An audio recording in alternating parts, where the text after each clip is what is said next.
ustedes. Entonces, bueno, gracias por la presentación, Deli. Es un gusto acompañarlos. Y bueno, a mí me pidieron que hable sobre esta pregunta, ¿no? Si estamos educando para el futuro. Y no es tan fácil de responder, la verdad. Pensando un poco, dándole vueltas en la cabeza, me di cuenta que antes de responder esto tenemos que responder un par de preguntas más. Para empezar, ¿qué significa educar para el futuro? Y otros, ¿de qué futuro estamos hablando? ¿No? Creo que tenemos que empezar por ahí. Entonces, si nos ponemos a pensar en los cambios que se van a dar en el mundo en los próximos años, pensando, por ejemplo, en un chico que está entrando al colegio este año, ¿qué mundo se va a encontrar cuando salga? ¿No? Una forma de pensar en esto, que desde quienes estudiamos un poco el futuro, una de las herramientas que usamos para entenderlo son las megatendencias, ¿no? Son tendencias globales que llevan al menos 10 o 15 años desarrollándose, que nos pueden ayudar a entrever ciertos aspectos del futuro sin que eso signifique que estemos prediciendo nada, no que se completamente o que no vayan a haber grandes cambios imprevistos, ¿no? Es una forma de ayudarnos a orientarnos con respecto a los cambios que se están dando en el mundo. Entonces, ¿cómo se relaciona esto a esta pregunta de si estamos educando para el futuro? ¿No? Veamos cómo se relacionan algunas. Para empezar, estos chicos que están entrando a la escuela, que están en los colegios ahora, van a tener que enfrentarse a grandes retos en el mundo demográfico, la sociedad, ¿no? Pensando sobre todo en los retos del cambio climático, el foco en la salud, como hemos visto con los retos del último año. Entonces, esto se tiene que reflejar en la educación, ¿no? Educación basada en la resolución de problemas, proyectos. También tenemos, por ejemplo, la megatendencia de la globalización y una sociedad mucho más interconectada que nunca. Eso significa que los jóvenes ahora, más que nunca, van a tener que colaborar con perspectivas muy diferentes, con culturas diferentes, van a tener que estar dedicados a la diversidad. Por otro lado, necesitamos, digamos, formar ciudadanos también con cierto tipo de civismo, ¿no? Que puedan ayudar a construir país también. Y vemos, por ejemplo, tendencias como la democratización, no solo a nivel político, sino en todo sentido. La polarización que hemos visto en los últimos años son cosas que tenemos que tomar en cuenta acerca de cómo va el mundo, en el mundo, digamos, de lo económico, ¿no? De hacia dónde va. ¿Qué profesionales tenemos que formar? No solo hay crecimiento económico y comercialización, sino que hay una desmaterialización en esto, ¿no? Está cambiando la forma en que se hacen negocios, vivimos en la era de la sociedad del conocimiento, ¿no? Estamos hablando más de servicios, de el valor de las ideas, ¿no? Entonces, para eso una buena educación es fundamental, ¿no? El desarrollo tecnológico también, los chicos necesitan sentirse cómodos, eh, y cómodos aprendiendo a usar nuevas tecnologías, además. Igualmente, solamente en el Perú, les doy este dato, un estudio de McKinsey del 2017 nos dice que el 50% de la fuerza laboral es automatizable, ¿no? Se puede automatizar. Entonces, ¿qué significa esto? La forma en que estamos educando a los chicos, ¿no? Tienen que poder trabajar lado a lado con la tecnología. No es que los vayan a reemplazar necesariamente, tienen que sentirse cómodos. Y vivimos en un mundo de aceleración y mayor complejidad también, y de incertidumbre. Entonces, habilidades blandas como la resiliencia, el liderazgo, nunca, ¿no? Y además de esto, tenemos que preguntarnos entonces, ¿no?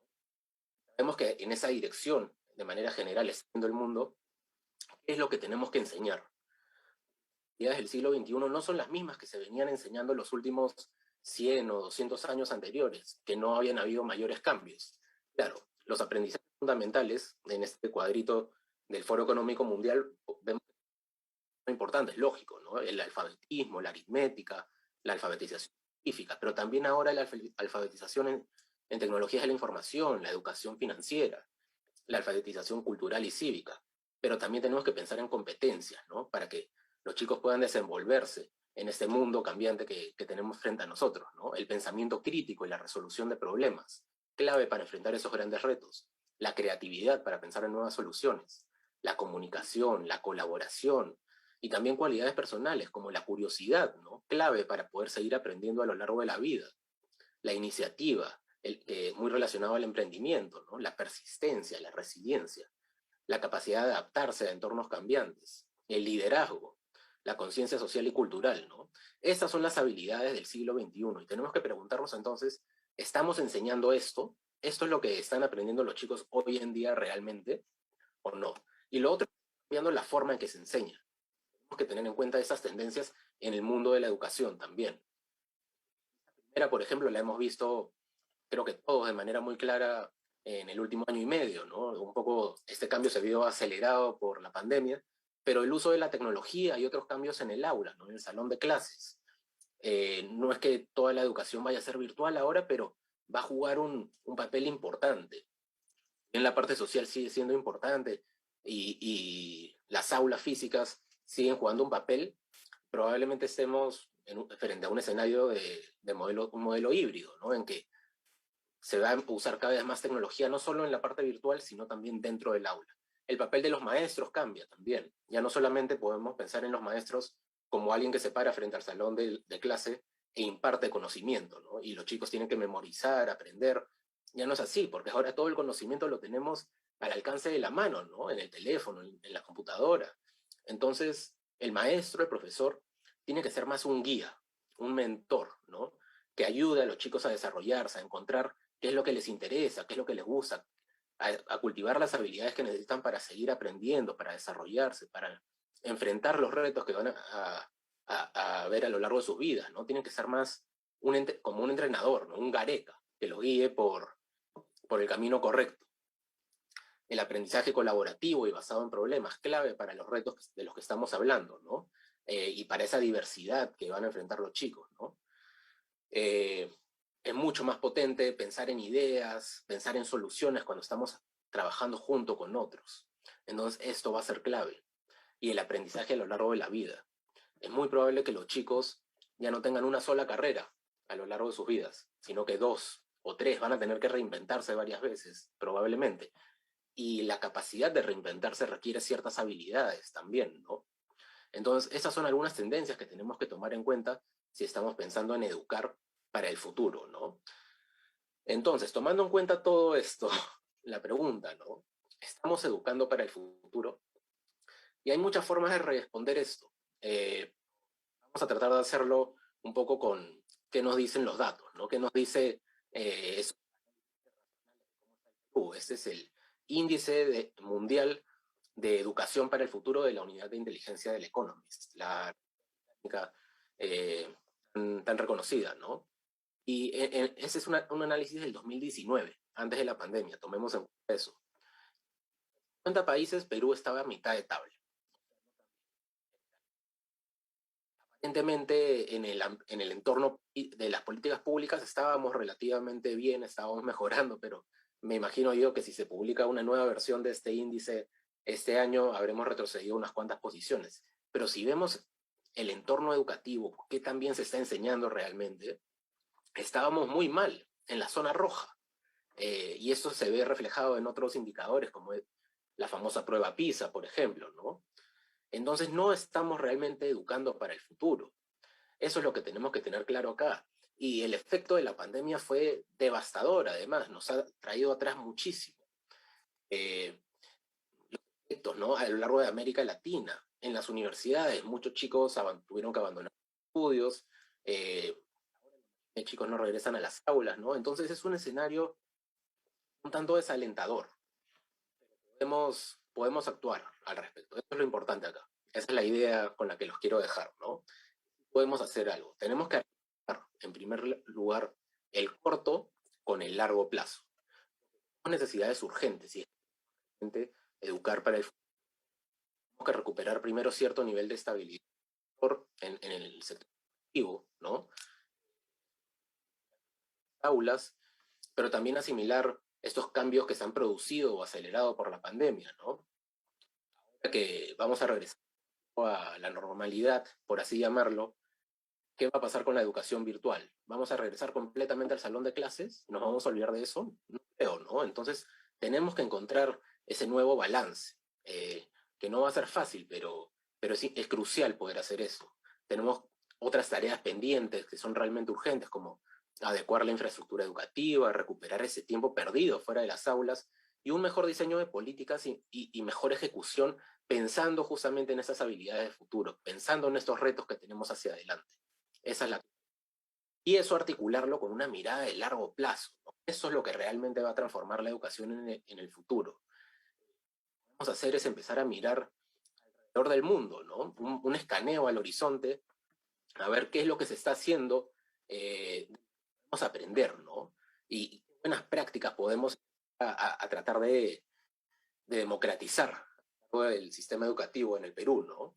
Y tenemos iniciativas, por ejemplo, el Green School en Bali, en Indonesia, que se enfoca mucho en el sentido de comunidad, en temas de sostenibilidad. Ahí ven la imagen del colegio en un bosque, en una selva, la relación con la naturaleza de los chicos, temas muy importantes. Algo similar sucede en el colegio flotante de la derecha acá en Kenia, ¿no? Que el énfasis está en la accesibilidad y en la sostenibilidad, ¿no? En lugares en que a los chicos les puede tomar muchísimo tiempo llegar a la escuela, porque no hay caminos, no hay carreteras, pero tienen un río al lado, de repente podemos pensar en soluciones como esta, o en todo caso aprender sobre los principios que la guían, ¿no? El Orestad Gymnasium en Dinamarca también es un gran ejemplo de un modelo educativo con futuro que se enfoca mucho en el aprendizaje colaborativo, ¿no? Incluso el diseño de la escuela misma empuja a los chicos a colaborar. Tenemos otros ejemplos como la Knowledge Society en Canadá, que empuja el desarrollo de habilidades blandas, o el Steve Jobs School en Holanda, que impulsa habilidades como el emprendimiento, el Alt School, que es la escuela de Silicon Valley, todo el lado tecnológico. Entonces no es que tengamos que escoger uno de estos modelos, sino que podemos aprender de ellos y empezar a sacar lecciones y generar ideas de lo que podemos hacer, ¿no? En Perú tenemos buenas ideas también. Los modelos de Futura Schools, de Innova Schools, del aprendizaje basado en proyectos, en resolución de problemas, también son muy importantes y tenemos que empezar a aprender de ellos, ¿no? Iniciativas como Techie Brains, también que nos ha invitado acá a hablar hoy día, es algo de lo que podemos aprender mucho. Fueras con captura de imagen. El pensamiento, digamos, en habilidades de emprendimiento, ¿no?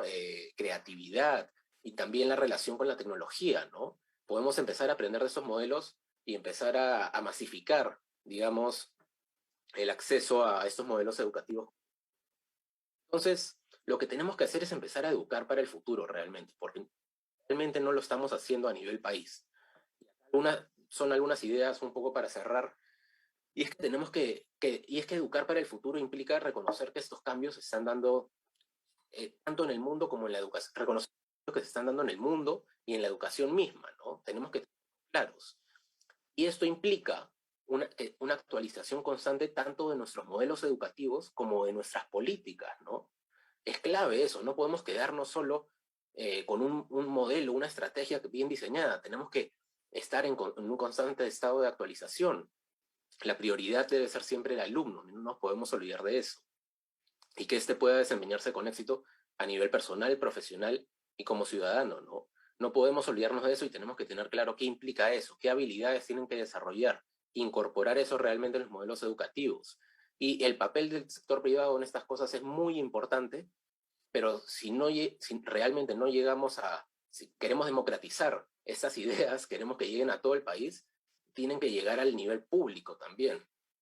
Identificar y enseñar en base a las habilidades y modelos educativos que permitirán cumplir con estas metas, ¿no? Tenemos que incorporar todo esto. Y por último, tenemos que reconocer la urgencia de actuar lo antes posible y encontrar puntos de consenso. Porque no podemos esperar 5 o 10 años a, a que hagamos una gran reforma de la educación. Tenemos que empezar a actuar ahora, porque los chicos ya están en la escuela. Tienen que aprender estas cosas, ¿no? Tenemos que educar para el futuro. Los dejo con esta cita que me gusta mucho de Jamie Casap, el de educación de Google, que nos dice, debemos dejar de preguntarle a los niños qué quieren ser cuando sean grandes, debido a que los trabajos siempre están cambiando y en movimiento gracias a la tecnología. Lo que deberíamos preguntarles es qué problema te gustaría resolver. Ese es el enfoque que tenemos. ¿Qué retos quieren resolver? Darlos a desarrollar las habilidades para eso. Esos retos que apasionan a los chicos. Eso es lo que necesitamos. Eso es lo que significa educar para el futuro. Gracias. Muchas gracias, Gabriel. Gracias.